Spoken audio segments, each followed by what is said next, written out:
ప్రభు నామానికే మహిమ కలుగును గాక. కూడొచ్చిన మీ అందరికీ, కర్మిల ఆత్మీయ సహవాస సంఘ విశ్వాసులందరికీ మన ప్రభువును ఆయన ప్రియ కుమారుడునైన యేసుక్రీస్తు వారి శ్రేష్టమైన నామలో శుభములు మరియు అందరికీ వందనాలండి. ఇర్మియా గ్రంథం మొదటి అధ్యాయాన్ని మనం ధ్యానం చేసుకుంటున్నాం. ఇర్మియా గ్రంథం మొదటి అధ్యాయం. ఈ మొదటి అధ్యాయంలో ఇర్మియా యొక్క పిలుపును మనం చూస్తాం. ప్రాముఖ్యంగా గత దినం వరకు 9 వచనాలు మనం ధ్యానం చేసుకున్నాం. 10వ వచనాన్ని చదువుతాను. పెళ్ళగించుటకును, విరుగగొట్టుటకును, నశింపచేయుటకును, పడద్రోయుటకును, కట్టుటకును, నాటుటకును నేను ఈ దినమున జనముల మీదను రాజ్యముల మీదను నిన్ను నియమించి ఉన్నాను. పెళ్ళగించుటకు, విరుగగొట్టుటకు, నశింపచేయుటకు, పడద్రోయుటకు, కట్టుటకు, నాటుటకు ఈ దినమందు జనముల మీదను రాజ్యముల మీదను నిన్ను నియమించి ఉన్నాను. ప్రభు ఇర్మియాను పూర్ణ అధికారంతో సేవకు పంపుతూ ఉన్నారు. ఇర్మియా పెళ్ళగించేవాడు, ప్రవక్త లేదా ప్రసంగికుడు లేదా కాపరి లేదా ఉపదేశకుడు.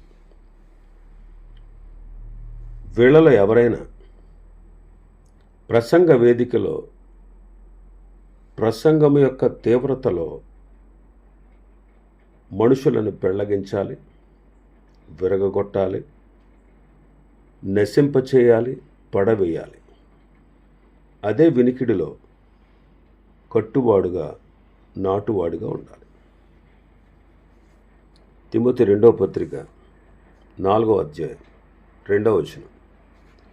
వాక్యమును ప్రకటించుము, సమయమందును అసమయమందును ప్రయాసపడుము, సంపూర్ణమైన దీర్ఘశాంతముతో ఉపదేశించుచు, ఖండించుము, గద్దించుము, బుద్ధి చెప్పుము.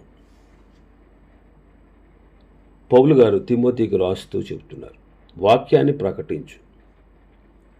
అది సమయమైన అసమయమైన నీవు ప్రయాసపడు, సంపూర్ణమైన దీర్ఘశాంతముతో ఉపదేశించు, ఖండించు, గద్దించు, బుద్ధి చెప్పు. అలాగే 3వ అధ్యాయం 16-17 వచనాలు. తిమోతి 2వ పత్రిక 3వ అధ్యాయం 16-17 వచనాలు. దైవజనుడు సన్నద్ధుడై ప్రతి సత్కార్యములకు సంపూర్ణముగా సిద్ధపడి ఉండినట్లు దైవావేశము వలన కలిగిన ప్రతి లేఖనమును ఉపదేశించుటకును, ఖండించుటకును, తప్పు దిద్దుటకును, నీతి అందు శిక్ష చేయుటకును ప్రయోజనకరమై ఉన్నది.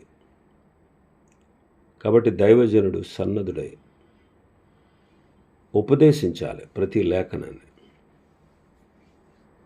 ఖండించాలి,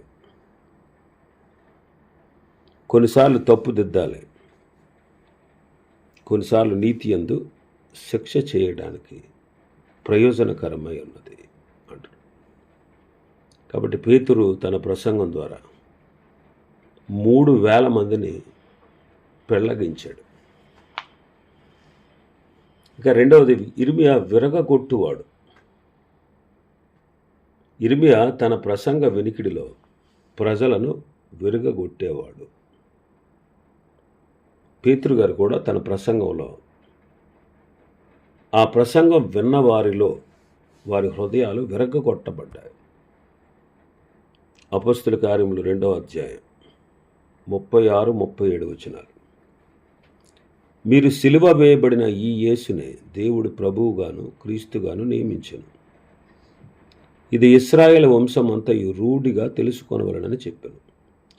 వారు ఈ మాట విని హృదయంలో నొచ్చుకొని, సహోదరులారా, మేమేమి చేతుమని పేతురును కడమ అపొస్తలులను అడిగారు. నొచ్చుకొని అనే చోట ఫుట్నోట్స్లో పొడవబడి అన్నారు. వారు వాక్యాన్ని అంగీకరించారు. మేమేం చేయాలి అని అడిగారు. పొడవబడి. కాబట్టి దేవుని వాక్యాన్ని మనం అంగీకరించినప్పుడు మన హృదయాలు విరగగొట్టబడతాయి. విరిగి నలిగిన మనస్సే ఆయనకిష్టమైన బలి. నాతాను ఒక ప్రసంగం చేశాడు దావీదు దగ్గరికి వచ్చి. దావీదు హృదయం విరగగొట్టబడింది. దావీదు యొక్క ప్రతిస్పందన ఏంటంటే, ఆ పాపం చేసిన వాడిని నేనే, నా పాపాన్ని ప్రభు క్షమించునుగాక అన్నాడు. నాతాను ప్రసంగం దావీదు హృదయాన్ని విరగొట్టింది. మరి దేవుని వాక్యం విని మన హృదయం విరగకపోతే రేపు అగ్నిగుండంలో అంగలార్చడం ఖాయం. కాబట్టి ఇర్మియా విరగొట్టేవాడు. మూడవది నశింపచేసేవాడు. ఇశ్రాయేలు జనాంగాన్ని పెళ్లగించేవాడు, విరగొట్టేవాడు. నశింపచేసేవాడు అంటే దీని అర్థం ఏంటంటే, జీవితంలో వారి జీవితాల్లో ఉన్నటువంటి చెడు క్రియలు నశింపచేసేవాడు అనమాట. వారిలో ఉండే పతనమైపోయే క్రియలు, పతనం చేసే క్రియలు నశింపచేయుటకు అధికారం పొంది ప్రకటించినవాడు. మనలో కూడా నేడు శరీర ఇచ్ఛలు నశించాలి. శరీర ఇచ్ఛలు నశించాలి.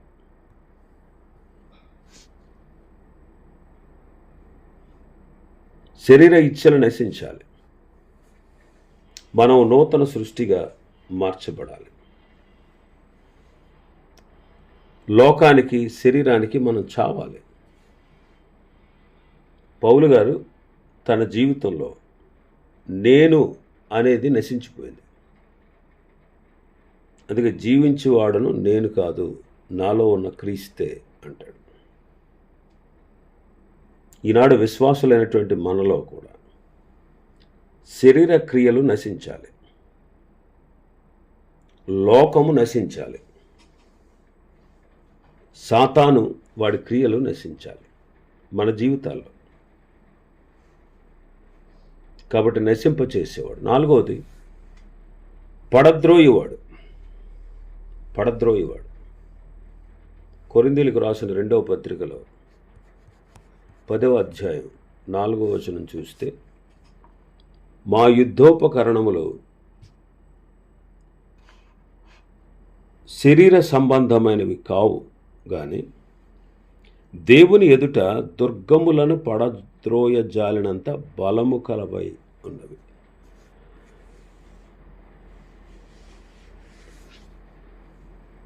మా యుద్ధోపకరణములు శరీర సంబంధమైనవి కావు. మరి ఏంటవి? దేవుని ఎదుట కోటలను, దుర్గములు అంటే కోటలు, కోటలు, ఎత్తైన కోటలను పడద్రోయజాలిన బలము గలవి. ఇర్మియా కూడా ఇశ్రాయేలీయులలో దుర్గములను అనగా వారు అతిశయించుటకు కారణమైన అతిశయ కారణములను పడద్రోయివాడు.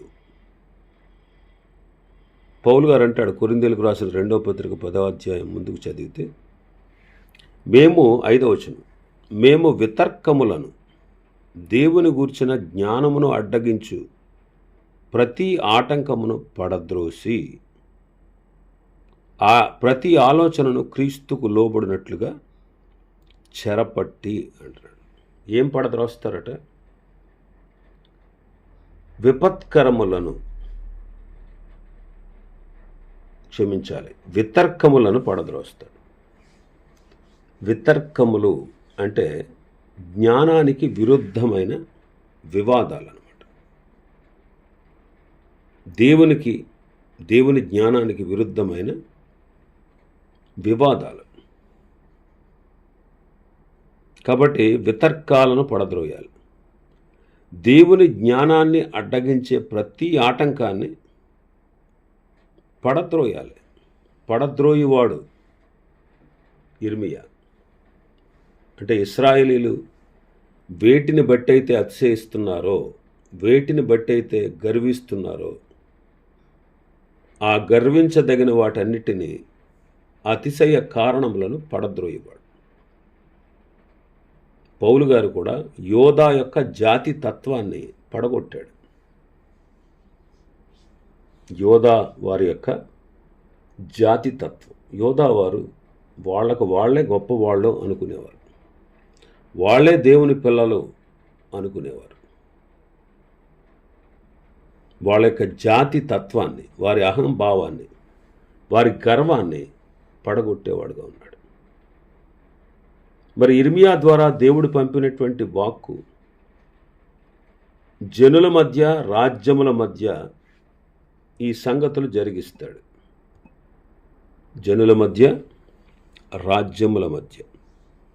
అందుకే 10వ వచనంలో అంటాడు, నేను ఈ దినమున జనముల మీదను రాజ్యముల మీదను నేను నియమించాను అంటాడు.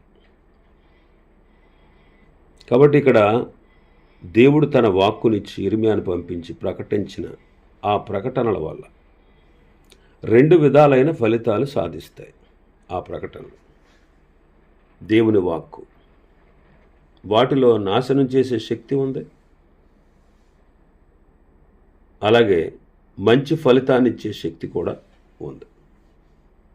మరి యిర్మీయా ప్రవచనాల వల్ల దేవుని మాట వినేవారి స్థితిని బట్టి,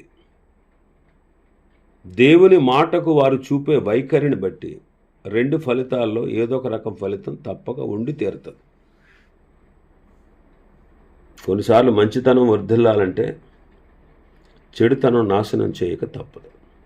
కాబట్టి యిర్మీయా ప్రకటనల వల్ల, యిర్మీయా ప్రవక్త ప్రవచించిన ప్రవచనాల వల్ల 2 ఫలితాలు ఉంటాయి. ఒకటి కట్టుట, ఇప్పటివరకు చెప్పిన విషయాలు 4: పెళ్ళగించుట, విరగ్గొట్టుట, నశింపచేయుట, పడద్రోయుట. ఇది మొదటి ఫలితం. రెండవది కట్టుటకు, నాటుటకు యిర్మీయా నియమించబడ్డాడు. కట్టుటకు, నాటుటకు యిర్మీయా నియమించబడ్డాడు. అందుకే మేము దేవుని జతపని వారమై ఉన్నాము, మీరు దేవుని వ్యవసాయమును, దేవుని గృహమునై ఉన్నారు అంటాడు కొరింథీయులకు రాసిన మొదటి పత్రిక 3:9. ప్రభువైన యేసుక్రీస్తు వారు అంటారు మత్తయి సువార్త 16:18, ఈ బండ మీద నా సంఘమును కట్టుదును, పాతాళ లోక ద్వారములు దాని ఎదుట నిలువ నేరవు అంటాడు. నిలువ నేరవు, పాతాళ లోక ద్వారాలు నిలువనేవు. మీరు కూడా ఆత్మ సంబంధమైన, ఆత్మ మూలంగా దేవునికి నివాస స్థలమై ఉండుటకు కట్టబడుచున్నారు అంటాడు ఎఫెసీ పత్రిక 2:22. కాబట్టి కట్టుటకు, నాటుటకు దేవుడు యిర్మీయాను నియమించాడు. ఇంకా 11వ వచనం నుంచి మనం చదివితే, 11వ వచనం, యిర్మీయా గ్రంథం 1వ అధ్యాయం 11వ వచనం నుంచి 16వ వచనం వరకు చూస్తే 2 ప్రత్యక్షతలు యిర్మీయాకు కనిపిస్తాయి. 11వ వచనం, మరియు యెహోవా వాక్కు నాకు ప్రత్యక్షమై, యిర్మీయా నీకేమి కనబడుచున్నదని సెలవిచ్చాను. అందుకు బాదము చెట్టు చువ్వ కనపడుచున్నదని నేననగా, యెహోవా నీవు బాగుగా కనిపెట్టితివి, నేను చెప్పిన వాక్యమును నెరవేర్చుటకు నేను ఆతురపడుచున్నాను అనెను. 2వ మారు యెహోవా నాకు ప్రత్యక్షమై, నీకేమి కనబడుచున్నదని సెలవీయగా, నేను మసలుచున్న బాణ నాకు కనబడుచున్నది, దాని ముఖము ఉత్తర దిక్కునకు తిరిగి ఉన్నదంటిని. అందుకు యెహోవా ఇలాగ సెలవిచ్చాను, ఉత్తర దిక్కు నుండి కీడు బయలుదేరి ఈ దేశ నివాసులందరి మీదకి వచ్చును. ఇదిగో నేను ఉత్తర దిక్కునున్న రాజ్యముల సర్వ వంశస్థులను పిలిచెదను. వారు వచ్చి ప్రతివాడును యెరూషలేము గుమ్మముల్లోను యెరూషలేము చుట్టూనున్న ప్రాకారములన్నిటికి ఎదురుగాను యోధా పట్టణములన్నిటికి ఎదురుగాను తమ సింహాసనమును స్థాపింతురు. అప్పుడు యెరూషలేము వారు నన్ను విడిచి అన్య దేవతలకు ధూపం వేసి తమ చేతులు రూపించిన వాటికి నమస్కరించుటయను తమ చెడుతనమంతటిని బట్టి నేను వారిని గూర్చిన నా తీర్పులు ప్రకటింతును. 2 ప్రత్యక్షతలు. ఒకటి బాదము చెట్టు చువ్వ,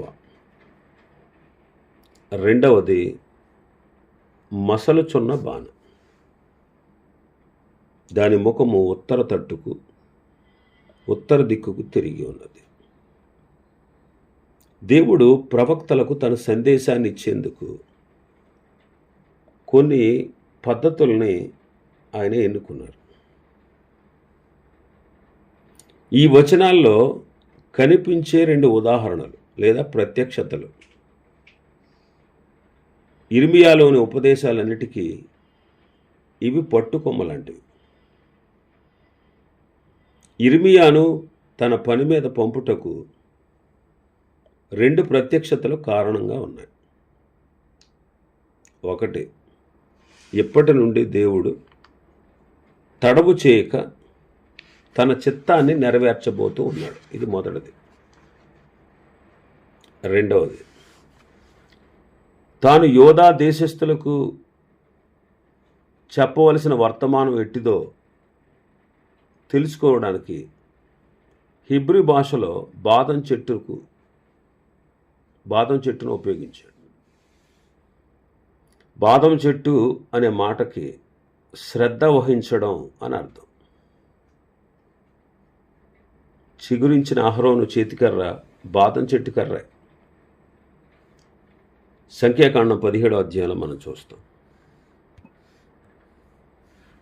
కాబట్టి 13వ వచనంలో నీకేమి కనబడుచున్నది అంటే మసలుచున్న బాణ నాకు కనబడుతుంది అంటాడు. దాని ముఖం ఉత్తర తట్టుకు తిరిగి ఉంది. ఈ దృష్టాంతము ఇశ్రాయేలు యొక్క దేవుని తీర్పు. అదే మసలుచున్న బాణ. మసలుచున్న బాణ అంటే అర్థం ఏంటంటే దేవుని యొక్క తీర్పు. అందుకే యెహెజ్కేలు గ్రంథం 22:20లో చూస్తాం, నా కోపము చేత రౌద్రము చేత మిమ్మల్ని పోగు చేసి అక్కడ మిమ్మల్ని కరిగింతును అంటాడు. కాబట్టి ఇశ్రాయేలులకు తీర్పు తీర్చి ఆ తీర్పు ద్వారా వారిని శుద్ధీకరించాలి అనేది దేవుని యొక్క ఉద్దేశం. మరి మనం శుద్ధీకరించబడాలి అంటే దేవుని తీర్పు అవసరం. మనం శుద్ధీకరించబడాలి అంటే దేవుని తీర్పు అవసరం. హెబ్రీ పత్రిక 12వ అధ్యాయం 10వ వచనం, వారు కొన్ని దినముల మట్టుకు తమకు ఇష్టం వచ్చినట్లు మనలను శిక్షించిరి కానీ మనము తన పరిశుద్ధతలో పాలు పొందవలెనని మన మేలు కొరకే ఆయన శిక్షించుచున్నాడు. శిక్ష ఎందుకు అంటే మన మేలు కొరకు. పేతురు రాసిన మొదటి పత్రిక 1వ అధ్యాయం 6వ వచనం చదివితే, ఇందువలన మీరు మిక్కిలి ఆనందించున్నారు కానీ అవసరమును బట్టి నానావిధమైన శోధన చేత ప్రస్తుతము కొంచెం కాలం మీకు దుఃఖము కలుగుచున్నది. అవసరమును బట్టి కొంచెం దుఃఖం, అనేకమైన శోధనల చేత కొంచెం కాలం మీకు దుఃఖం కలుగుతుంది. అవసరం శ్రమలు అవసరం.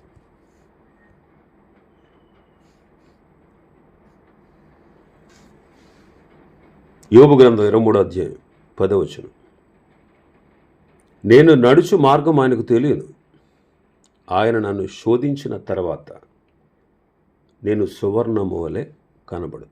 బంగారాన్ని శుద్ధి చేయడానికి అగ్నిలో వేస్తారు.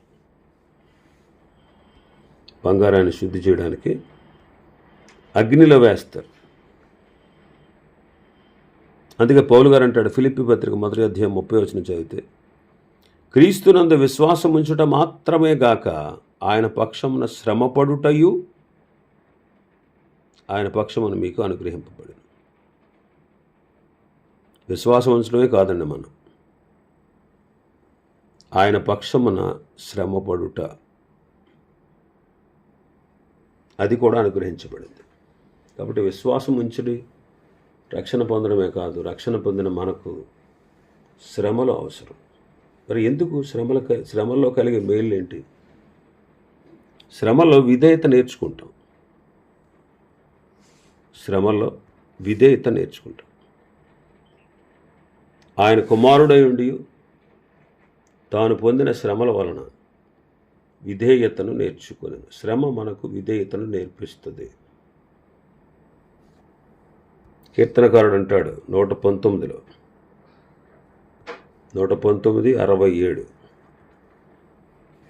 శ్రమ కలగక మునుపు నేను త్రోవ తప్పాను, ఇప్పుడు శ్రమ వచ్చాక నీ వాక్యాన్ని అనుసరించి నడుస్తున్నాను. 71వ వచనంలో చూస్తే 119:71, నేను నీ కట్టడలను నేర్చుకునేటట్లు శ్రమ నొందించుట నాకు మేలై. కట్టడలు అంటే దేవుని వాక్యం, దేవుని సత్యం నేర్చుకోగలుగుతున్నాను శ్రమ వల్ల. ఇందా చదివాం కదా హెబ్రీ పత్రిక 12:10, మనం ఆయన పరిశుద్ధతలో పాలు పొందుట కొరకు శిక్ష. కాబట్టి శ్రమల్లో దేవుని పరిశుద్ధతలో పాలు పొందగలం. పేతురు మొదటి పత్రిక 1:6 చూసాం, శ్రమలో క్రీస్తు ప్రత్యక్షమైనప్పుడు శ్రమలు పొందిన మనం మెప్పు, మహిమ, ఘనత పొందగలం. మెప్పు, మహిమ, ఘనత శ్రమల ద్వారానే మనం పొందగలం. కాబట్టి శ్రమలు అవసరం.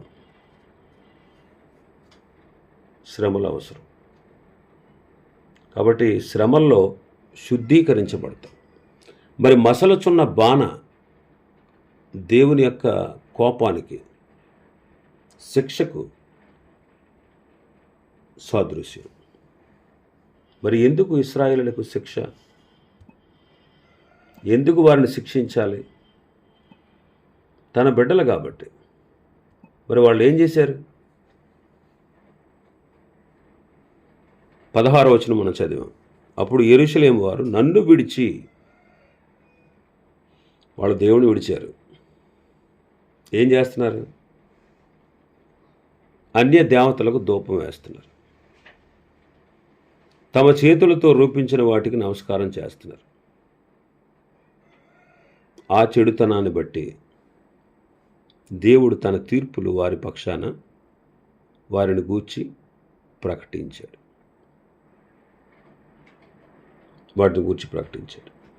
ఎందుకంటే వాళ్ళు నాశనం అవ్వాలని కాదు, వారు పరిశుద్ధపరచబడాలి.